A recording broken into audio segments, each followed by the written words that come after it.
İmam Əli əleyhissalamın belə bir kəlamı var. Həzrət buyurur: "Əş-şükru yəzidun ni'am və yu'minu minən-niqam."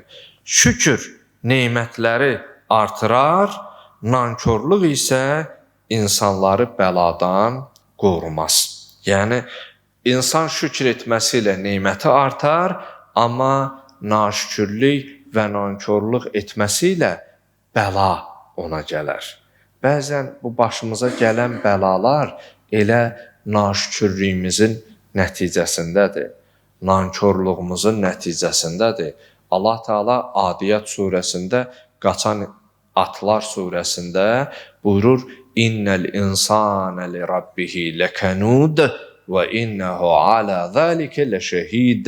İnsan öz Rəbbinə qarşı nankordur və özü də bu nankorluğa şahiddir.